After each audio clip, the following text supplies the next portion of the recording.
Hello! Today we're going to make a Victorian, no, not even making a Victorian sponge cake, we're going to make a Victoria sponge cake. Right, this is what we need. We've got 200 grams of margarine. I use clover because it's easier to work with, or you can use butter. 4 medium-sized eggs, all broken up a little bit with the old fork, just tiddle those around a bit in there. 200 grams of caster sugar. 200 grams of self-raising flour, and I'm using 8-inch tins or 20 centimetre tins, and I'm just going to use a little bit of the margarine to just put a little bit of margarine around the edge of the tin to stop the cakes sticking, and then means I can then get rid of that bit of that, so that's gone. And then there's these, I find these parchment, these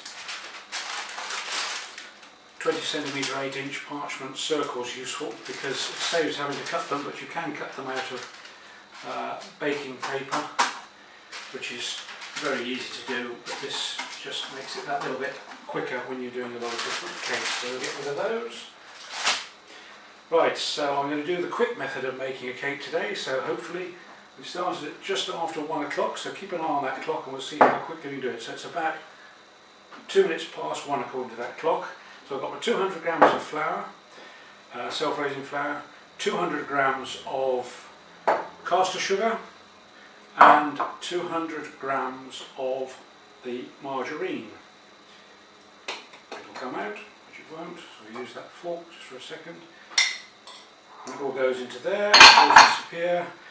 Give the old eggs a little bit of a mix up, put that all in together, and then a little tiny end of the spoon of the, just a little bit of baking powder.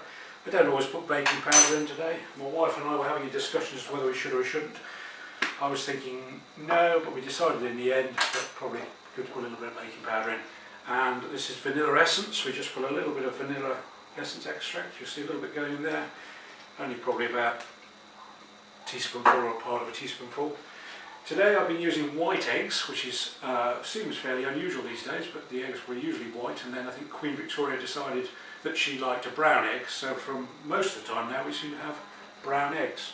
Anyway, get the whizzy machine going. Oh, let's turn it on. We've also turned the oven on to a fan assisted oven to 170 degrees. So that is warming up and it is now up to temperature. So we'll just get this going gently. It is very tempting at this point to actually let it all fly around the room, but we won't do that today. Because I know you're very nice people who are watching this. Yesterday, oh, there it goes, be careful. Got to get the cameraman. But today we're working without the use of a cameraman or film crew because it's still in lockdown at the moment.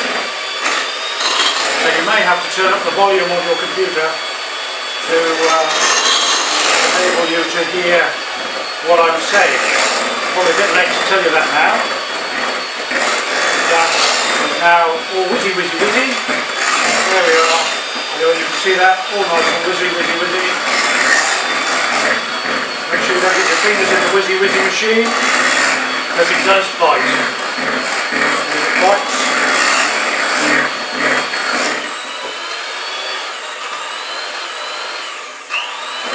Take the final whizzy with it, get the air into it. And that's it. That is now done. And then what we're going to do now is get the big spoon and put that in equal amounts into these 2 tins we've prepared. So we've greased the edge of the tins, we've put our parchment paper in the middle there, and then we're going to put, that looks nice and fluffy, just drop it off the spoon, which is how it should do. Quite nice, looks like cream. 2 in there, 2 in there, third one in there, and the third one in there, and then hopefully, if they're fairly even, and that's the best bit, that's the residue that's left before the washer upper. Right, so to spread these round so that it covers, I don't know if you can see that from there, just spread them around the tins so it's sort of fairly even. Ease it into the edge of the tin. And there are people who know better than me as to whether it should be higher in the middle. I don't know if that makes any difference at all, but there we are. That's that and that and that, and then that and that and that. And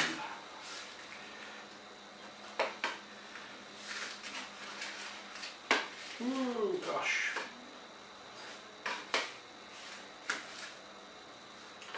And there we are. So that's all now, excuse my fingers, it's only myself and my wife who are going to be eating these cakes, so we will all find out. I'm sure that's politically correct, but it was very, very yummy. So I'm going to put these in the oven. So that has taken about 5 minutes to do that with the whiskey machine. So we're going to put that now into the oven, unassisted oven, 170 degrees, preheated. And we'll put that in for about 20 minutes.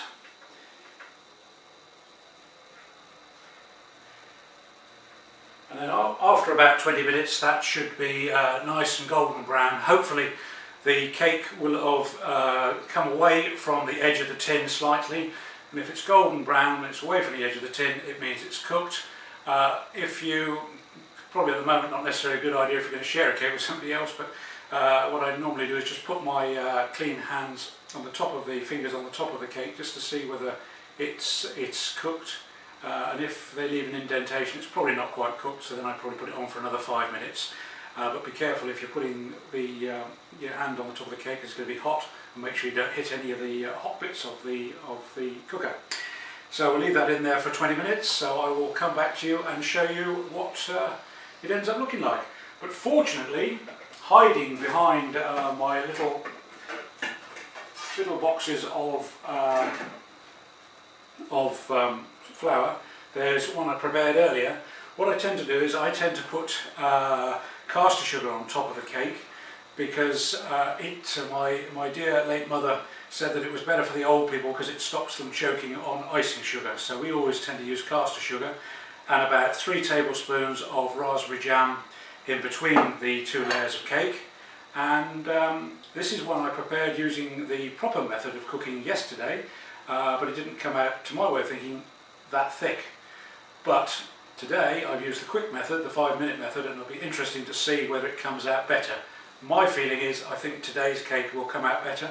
Thank you very much for watching and listening, and I hope you found this of some use. So to recap, it's basically 20 centimetre, 2 20 centimetre tins with 20 centimetre round parchment in the bottom, quickly whizzed around the edge with some just margarine, or just to stop the cakes sticking. Bit of a teaspoonful of vanilla essence, little tip of the end of a teaspoon of baking powder, 200 grams of clover, 200 grams of caster sugar, and 200 grams of self-raising flour, and 4 medium eggs, which actually equates to about 200 grams. If you weigh them, they come out, roughly speaking, about 200 grams. And that's it. Thank you, as I say, for watching and listening. I'll be back to you later on to show you the cake, and I hope it's better than this one. But I've given this to my wife's carer, so I hope she appreciates it. Okay, thank you.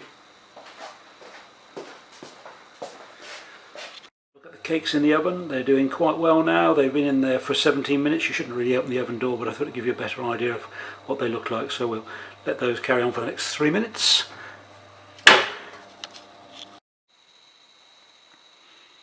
There they are. Those are the finished cakes. I reckon they'll be about another ½ an inch or so higher than the one at the front that I made yesterday. So it just proves that the quick method is pretty good. So we'll let those cool down, then I'll take them out and put them onto that metal rack at the front that you see the other cake on, and then a matter of just putting 3 tablespoons of we like raspberry jam, so 3 tablespoons of raspberry jam in the middle and spreading that out evenly, and then sprinkling a little bit of caster sugar on the top. As I say, we use caster sugar because it saves the old folk choking on the icing sugar, but that's just a personal preference of ours. Thank you, and have a happy Easter if you're listening to this Easter. If you're not, it'll mean absolutely nothing to you because it may be back Christmas. Anyway, enjoy.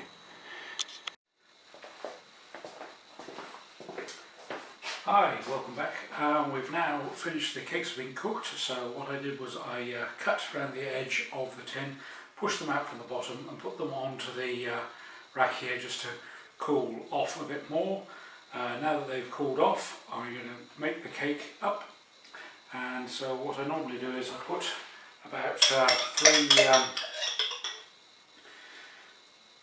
three tablespoonfuls of raspberry jam in the middle. As you can see, I haven't got a great deal of raspberry jam left. It's very difficult to come by at the moment, but it'll at least show you the principle. So this is a little bit less than normal, but this is just our preference. You may have your own preferences, but that'll be all nice like that. And then we'll just do that, and then we're going to put this on top like so. And as you'll see, that is a lot higher than the cake that I made yesterday using the proper method. This was the quick 5-minute version, and actually it's turned out to be a better looking cake, and I think it'll be a lighter cake too. So I hope you enjoy it, and I hope you found this video useful. Thank you very much indeed.